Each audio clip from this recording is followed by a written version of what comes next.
यहाँ पर उपस्थित सभी विद्वान गुरुजनों को मैं आज 26 नवंबर के दिन संविधान दिवस की बहुत बहुत शुभकामनाएं देता हूँ, बधाई देता हूँ। प्यारे बच्चों, जैसा कि आप सभी लोग अवगत हैं कि आज के दिन हम 26 नवंबर के दिन संविधान दिवस मनाते हैं। विगत 1-2 वर्षों में कोरोना के चलते इसे मनाने का हमें अवसर प्राप्त नहीं हो सका। विद्यालय भी काफ़ी लंबे अरसे तक बंद रहे, प्रभावित रहे। लेकिन आज के दिन इस साल हमें संविधान दिवस मनाने का यह अवसर प्राप्त हुआ है।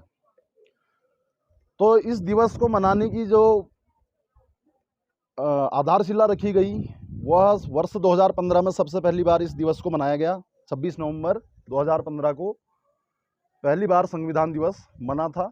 उस हिसाब से हम देखें तो यह 6वें साल हम संविधान दिवस मना रहे हैं। उससे पहले 26 नवंबर का दिन जो है राष्ट्रीय कानून दिवस के रूप में मनाया जाता रहा। 26 नवंबर 2015 को जो संविधान दिवस मनाए जाने की जो बात सरकार के द्वारा तय की गई, उसके पीछे संविधान निर्माता जिन्हें कहा जाता है, संविधान सभा में प्रारूप समिति के अध्यक्ष रहे डॉक्टर अंबेडकर साहब, बाबा साहब अंबेडकर, उनके 125वें जयंती वर्ष था 2015। तब सरकार ने यह डिसाइड किया कि 26 नवंबर का जो दिन है उसे संविधान दिवस के रूप में हम हर साल मनाएंगे। डॉक्टर साहब ने भारतीय संविधान को निर्माण करने में अपना एक अद्भुत योगदान उनका रहा है। उनके योगदान को महत्व देते हुए सरकार ने यह दिवस मनाए जाने का निर्णय लिया। भारतीय संविधान की विशिष्टता से आप सभी लोग परिचित होंगे। इस संविधान में दुनिया के विभिन्न देशों के संविधान से कई सारी महत्वपूर्ण चीज़ों को शामिल किया गया।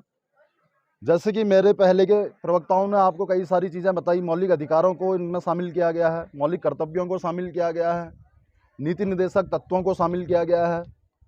सरकार के तीनों ही जो महत्वपूर्ण अंग हैं, कार्यपालिका, विधायिका, न्यायपालिका, उन सब के अलग अलग क्षेत्राधिकारों को इसमें शामिल किया गया है।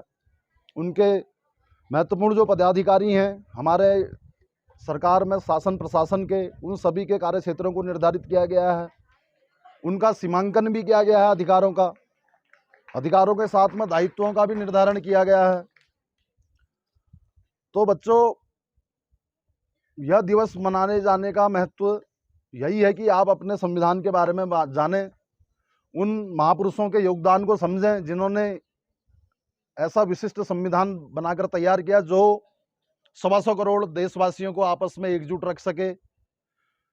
वे सभी लोग आपस में एकजुट होकर देश के विकास में उत्तरोत्तर सहभागी बने और भारत को विश्व गुरु का जो पुराना दर्जा उसका पहले से था, प्राचीन काल में देश की आज़ादी से पहले, गुलामी से भी पहले, वही दर्जा भारत को पुनः प्राप्त करने में सभी लोग अपना सहयोग दे सकें।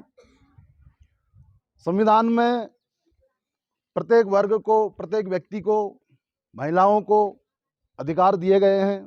जब उन अधिकारों के बारे में आप लोग जागरूक होंगे तभी आप अपने अधिकारों के महत्व को समझेंगे और उनका प्रयोग कर सकेंगे।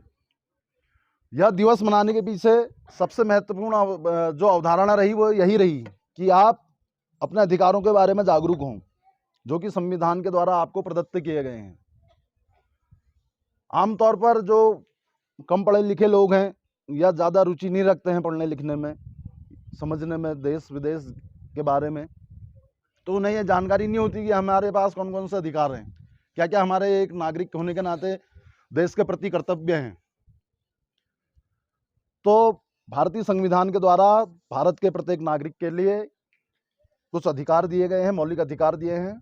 पहले इनकी संख्या 7 थी, फिर संवैधानिक संशोधनों के माध्यम से इनको 6 कर दिया गया। राजनीति विज्ञान के बच्चों को ये पता होगा, उनके सिलेबस की बात है, लेकिन अन्य बच्चों को भी ये चीज़ें जाननी चाहिए। उसके अलावा कुछ मौलिक कर्तव्य भी हमारे अधिकारों के साथ कर्तव्य ऑटोमेटिकली जुड़ जाता है, कहीं पर भी आप देखें, ठीक है ना। जैसे कि हम लोग हैं, एज ए शिक्षक हमारे भी कुछ अधिकार हैं, विद्यालय में अधिकार हैं, उसका भी हम करते हैं प्रयोग, लेकिन उसके साथ में हमारे कुछ दायित्व या कर्तव्य भी हैं। सबसे महत्वपूर्ण कर्तव्य है जैसे कि आप लोगों को पढ़ाना, सही मार्गदर्शन देना। कहीं पर गलत जा रहे हो, डगमगा रहे हो, बच्चे हैं, हो जाता है कई बार, तो उस कंडीशन में आपको सही दिशा दिखाना भी हमारा कर्तव्य है। तो इसी प्रकार राष्ट्र के प्रति, राष्ट्र ने भी हमें बहुत सारे अधिकार दिए गए हैं, जैसे समानता के अधिकार हैं। विभिन्न किस्म की जो असमानताएं हैं समाज में, राष्ट्र में, उनको दूर करते हुए सभी को एक समान, एक दर्जे को प्राप्त करने की बात उसमें कही गई है। स्वतंत्रता का अधिकार है उसमें, आप अपनी बातें, जो सही बातें हैं, उनको एकदम स्वतंत्रता पूर्वक रख सकते हैं। शोषण के विरुद्ध अधिकार हैं, ठीक है ना। कहीं पर किसी का किसी किस्म से अगर दबाना या कुचलने या इस ढंग की कोई बात हो रही हो, कहीं पर वंचित किया जा रहा हो किसी चीज़ से, तो उसके विरोध में आप अपनी आवाज़ें रख सकते हैं शासन प्रशासन के सम्मुख। वैसे ही कुछ कर्तव्य आपके हैं, ठीक है ना, राष्ट्र के प्रति, समाज के प्रति। जो राष्ट्रीय स्मारक हैं, धरोहर हैं, महापुरुष हैं, उन सभी का सम्मान आप करें। सार्वजनिक जो चीज़ें हैं उनका रख रखाव करें, क्योंकि वो सभी के काम की हैं। जैसे कि फॉर एग्जांपल विद्यालय है, ये विद्यालय आज आप पढ़ रहे हैं, आपसे पहले भी यहाँ से पढ़ के छात्र छात्राएं गए, आगे भी पढ़ेंगे, तो इसका रख रखाव भी हम सबकी एक जिम्मेदारी है, ठीक है ना। तो ये सारी चीज़ें आपने समझनी है, ठीक। तो कई सारे बच्चे उधर ध्यान नहीं दे रहे हैं, ठीक है ना। तो संविधान हमें यह भी सिखाता है कि हम सभी क्या है, आपस में अनुशासित भी रहें, तभी तो हम आगे राष्ट्र को आगे ले जाने में अपना योगदान दे सकेंगे। अन्यथा क्या है, फिर यह जो जीवन है, फिर इसमें क्या हो जाएगा, पाशविक प्रवृत्तियां आ जाएंगी। पशु होता है, क्या करता हो, उठता है सुबह, खाना वाना खाया उसने, टंकी फुल करी अपनी, फिर सो गया, फिर खाना खाया, और बाकी कोई आगे के लिए, भविष्य के लिए या वर्तमान के लिए किसी प्रकार का कोई चिंतन नहीं, कोई मनन नहीं, ठीक है ना। तो ये सारी चीज़ें भी आप लोगों को सीखनी चाहिए। इन दिवसों को मनाने के पीछे यही उद्देश्य होता है प्रमुख रूप से, कि बच्चे जो हैं हमारे नई नई चीज़ों को सीखें। संविधान दिवस के दिन आप संविधान के बारे में जानिए, किसने उसका निर्माण किया, कौन कौन सी उसमें समितियां बनी, क्या क्या चीज़ें उसमें दी गई हैं, आम नागरिक के लिए उसमें क्या क्या चीज़ें हैं। अपने स्तर से भी आप ये इन चीज़ों को एक्सप्लोर करने का प्रयास आप लोगों ने करना चाहिए। तो इन्हीं बातों के साथ मैं अपनी वाणी को विराम देता हूँ। आप सभी लोग जीवन में खूब उन्नति करें।